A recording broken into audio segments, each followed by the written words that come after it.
Here's the overview I want you to pay attention to. So we're talking about form 8880, so 8880, and you can see on the screen. Here's the overview I want you to look at. So first of all, the form is here. So we're talking about what? Credit for qualified retirement savings contributions.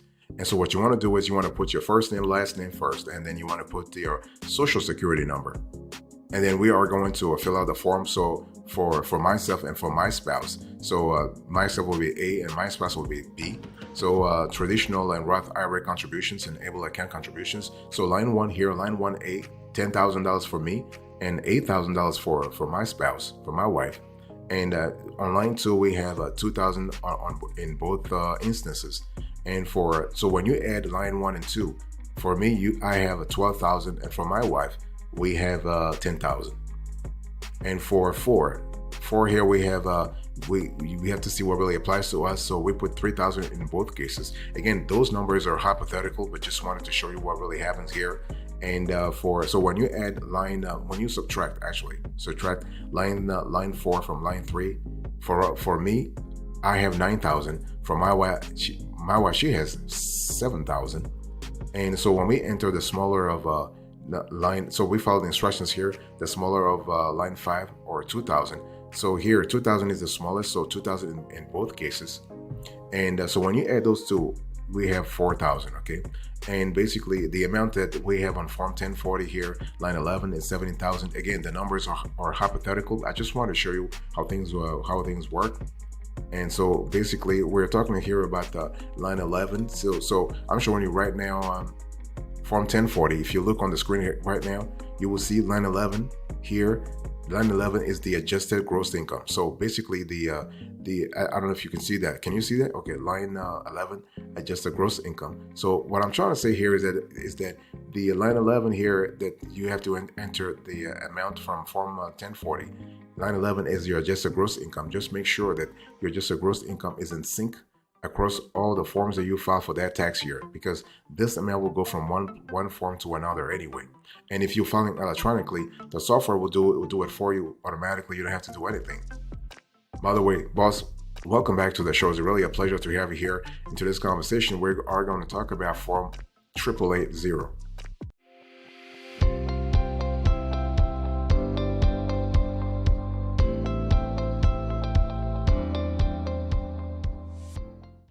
I want to show you on the screen here, we are continuing our calculation here. You can see, so line 9, the IRS gives you 0.1. Why 0.1? Because my AGI is actually over 54,000. Okay, so basically this is how you find your the percentage. So in my case, I put 70,000 as AGI, so 70,000 in the worksheet you have on the screen here, it really corresponds to 0.1.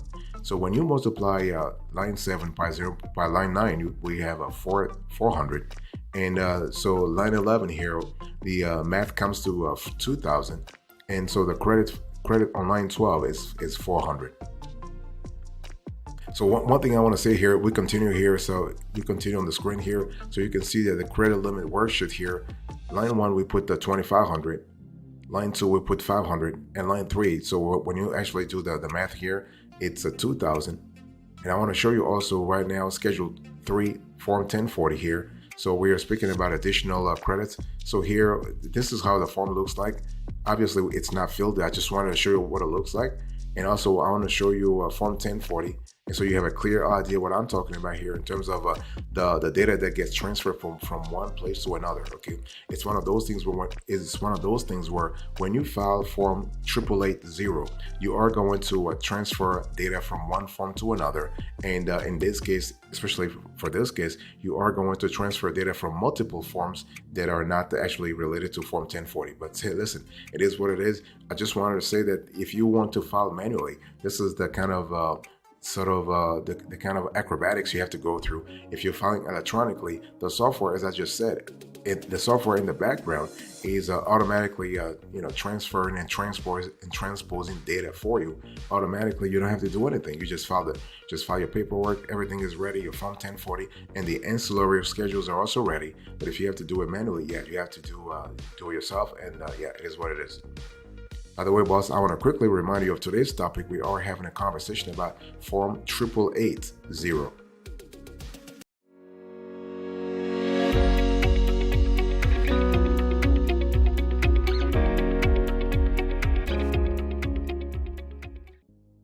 Let me talk to you about the approach here. So basically, when we talk about Form 8880, we have to talk about a few things.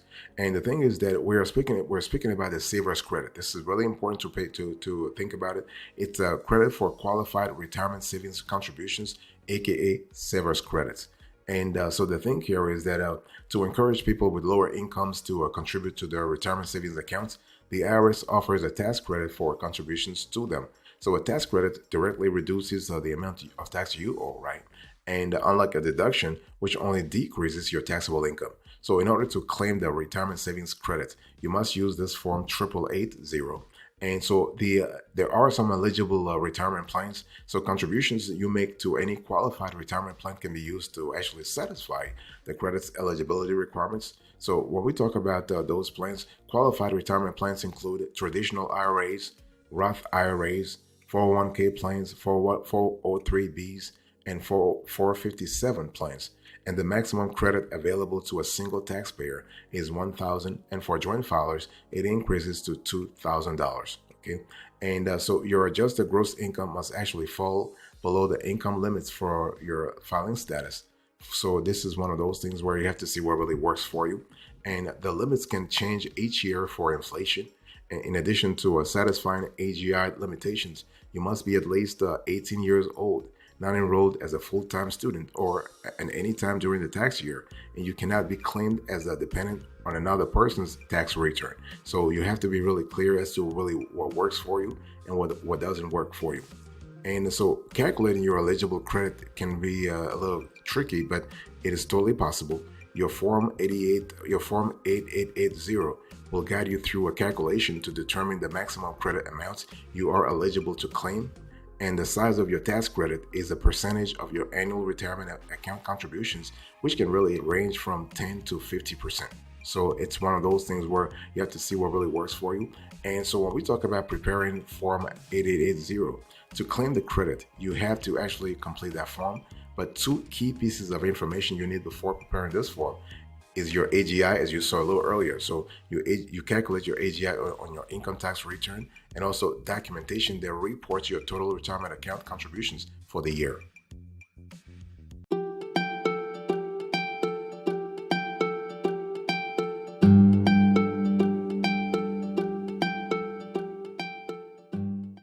So who actually qualifies for the retirement savers credit, really? So the thing is that we're speaking about everybody, really. First of all, let's talk about the forms. The forms that I think I told you before, the accounts. So we have employer-sponsored plans like 401ks, 403bs. You also have the ABLE accounts. So this is Achieving a Better Life accounts, and as well as the IRAs. That's totally fine. And so the IRS Form 8880 allows you to calculate how much of a tax credit you may qualify for if you contribute to an eligible retirement savings plan. And this is kind of cool. But you remember, you gotta be at least 18 years old. You must not be a student, and you must not claim as a dependent on another person's tax return. If you are, you can't really claim this, okay? And you can file this form electronically, not a problem, or you can file manually. You just need to print out a copy of the form and complete it, then mail it to the IRS. If you prefer to file your taxes electronically, you can complete Form 8880 online. And if you are using the online tax filing software, you can follow the prompts to enter the correct information and calculate the credit. This is pretty straightforward. It's one of those things where you have to see what really works for you. And one thing I want to say here is that if you need extra time to file, it's just better to file a tax extension, because filing a tax extension gives you extra time to file, but not extra time to pay. But at least you have time to prepare your paperwork and really make sure everything is clean and all that kind of stuff. And if you owe taxes, penalties and interest can accrue as long as your taxes remain unpaid. Okay, this is kind of important. And Form 8880 is actually due at the same time as your regular tax return every year. And this is kind of cool. And one thing I want to say is that when we talk about the form itself, you have the ability to calculate what really works for you and what doesn't work for you. It's totally possible, not a problem. And one thing I want to say also is that when we talk about this form 8880, you always have the opportunity to qualify for more credit if you do things the proper way. It's all about how you analyze things, how you actually go about doing it. But you have to really make sure that you have the paperwork. You have to maintain the proper paperwork, though. By the way, boss, I want to quickly remind you of today's topic. We are having a conversation about the form 8880.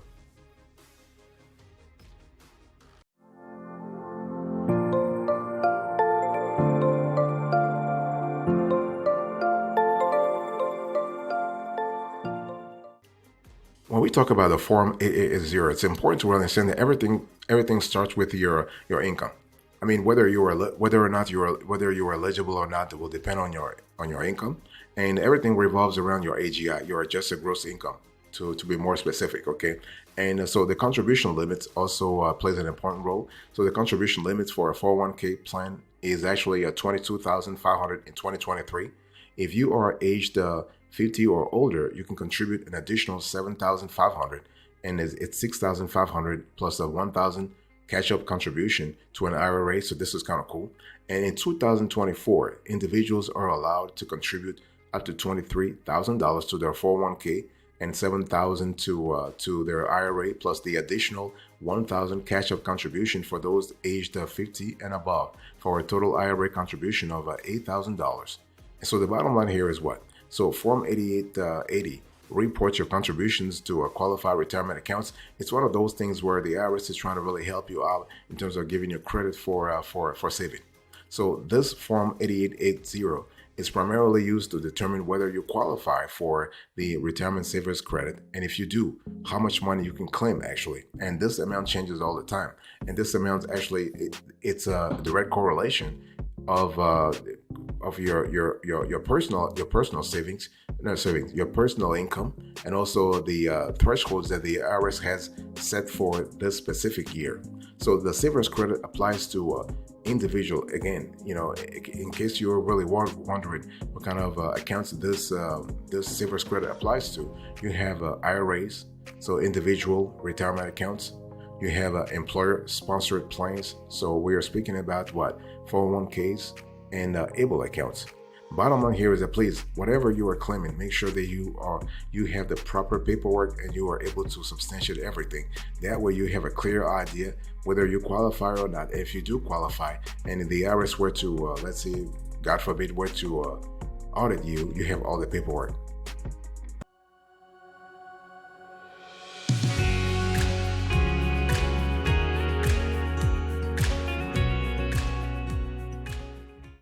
Now, I have to tell you also that when we talk about the 8880, we are speaking about something at the federal level, and there could be something also at your state level in terms of giving you a savers credit. You have to really see what state you're in and what the regulations are in your state, or you can just let us know in the comment section, and we'll just let you know what's happening in your state in terms of the new laws, in terms of if there is a law in the first place to kind of help savers credit.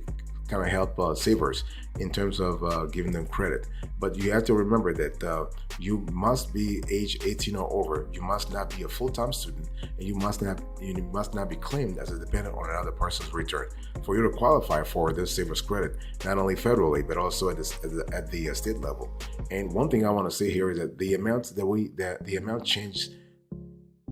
For the savers credit, the amount changes every year, and it really depends on your filing status, whether you're married filing jointly or you're head of household, or if you are in other categories. Okay, for instance, this year, if you're married filing jointly, you have a 0% of contribution if you're making more than $73,000, 10% of your contribution if you're making between $47,000 and $73,000. If 20% of your contribution if you're making between $43,000 and $47,000, and 50% of your contribution if your AGI is not more than $43,500. So you can see that the authorities are trying to really help out those lower income savers. They really save a lot of cash. Okay, and so This is if you are married filing jointly. If you are married, if you're head of household this year, your numbers are a little different because basically you have 0% of your contribution if you're making more than $54,000. If you're making between 35 and 54, it's 10% of your contribution. If you're making between 32 and 36, it's 20% of your contribution. And if you are making less than 32,000, it is actually 50% of your contribution. So you can see that here the math is again is a little skewed in terms of like it's skewed favorably for those who are making less. And for all other filers here, basically you have 0% of your contribution if you're making more than $36,000, 10% of your contribution if you're making between 23 and 36,000, and 20% of your contribution if you're making between 21 and 23,000. And if your AGI is not more than 21,000, this is basically you are able to have 50% of your contribution. So the math is pretty good in terms of like your income level.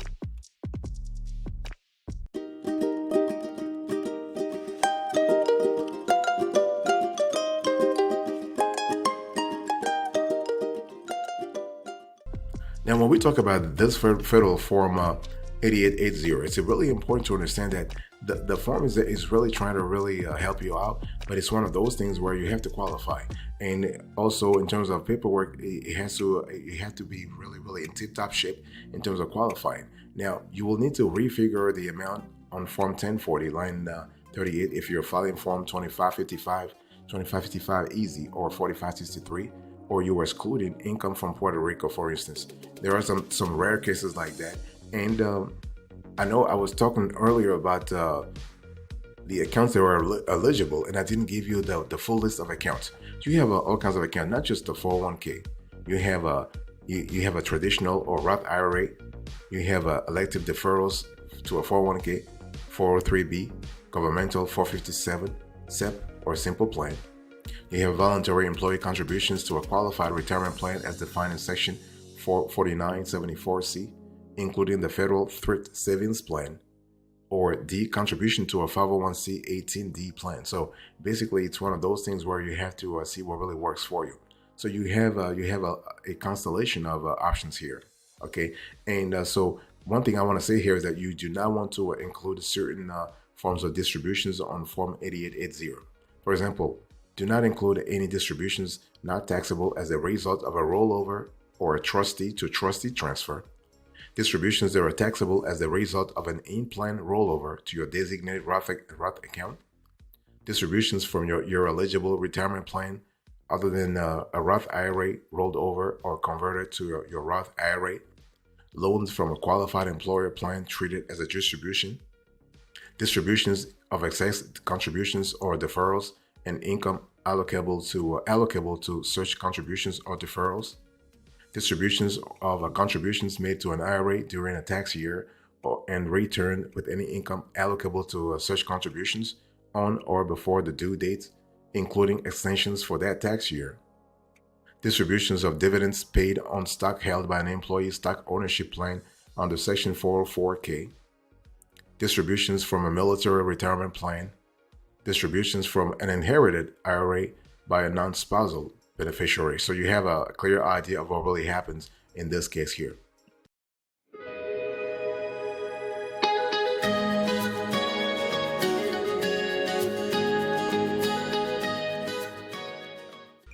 Thank you so much for your attention. I really appreciate it. In today's conversation, I was talking to you about the Form 8880. So let's do a quick recap here. So I gave you the overview, the approach, and now I'm doing the recap. Thank you so much. God bless you. I'll see you next time. Until then, remember, stay marvelous.